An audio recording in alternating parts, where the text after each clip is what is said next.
Money first was invented as a means of exchange. Before money came around, people used to barter for goods and services. If you had a cow, you could swap it for a goat or a pig. If you already had a goat or a pig, barter started to get a little bit clumsy.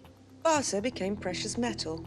They started with gold, which was a rare commodity and valued and precious.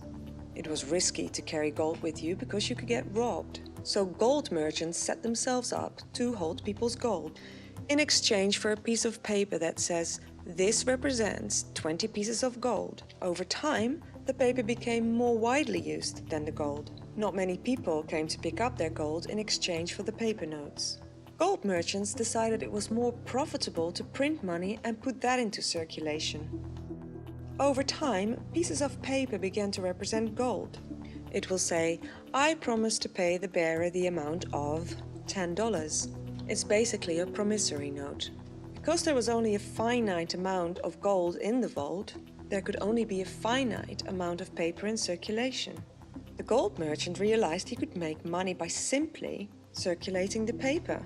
Say, "I've only got 100 bars of gold in my vault, and there's a need for 150 equivalent items of paper money." So he started to charge a premium on the money. "If you want this money, you'll have to pay me a certain proportion." For example, a businessman asked a merchant for money to buy another ship for his trade. The merchant said, "Sure, I will lend you the equivalent of 100 bars of gold, but you will have to pay me for the benefit of having that money." And the gold merchant was making money first off by printing the money that represented the gold, and then by charging interest. And interest back then was seen as a sin.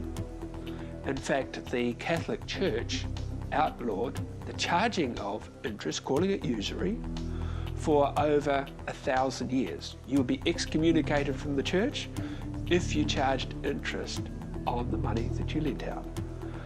And that's where the Jewish merchants came into their own, because the Jewish merchants didn't worry if they got excommunicated from the Catholic Church because it wasn't their religion. And so after a while, the church realized that there was a certain amount of money to be had in interest, and so the excommunication curse was removed. 300 or 400 years ago, the only person who could issue notes and coins was the sovereign, the king, the queen, or the government of the time.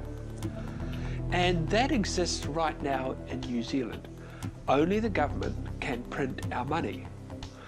The problem is that money creation has now gone digital. It's all electronic.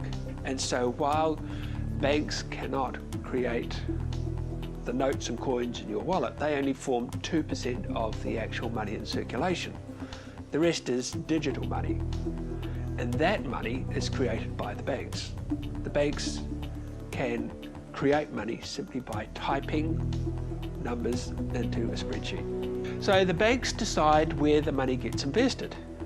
And it's very, very profitable for them to put a lot of money into housing, because if you can't repay the mortgage, they will simply take the house off you, conduct a mortgagee sale, and get their money back that way. In the 1960s and 70s, and you could buy a house and pay it off in about 10 to 12 years. Now, they're talking about paying off 50-year mortgages, 60-year mortgages, and that's the problem. People will be in debt for their entire life. This young couple in Pembrokeshire who've been, they've got to demolish their beautiful little hobbit hole, a straw bale house. In the Daily Express, they portray the tragedy of these young people not being able to live on their own land, in their own house that they've built. It's because the house cost them £12,500 to build and not £250,000 worth of debt, because the system has got us in economic slavery. We've been as slaves on this island since William the Conqueror. There's always a system trying to milk us. The idea of a few people or banks having control over our money supply sounds ridiculous, because they essentially can direct the way the economy goes. They will establish how much cost of houses are, and those that have that sort of power will get very rich. And those that don't, the money will be sucked out of the productive economy, which is where goods and services are produced, and siphoned off into the financial economy to pay interest and the like.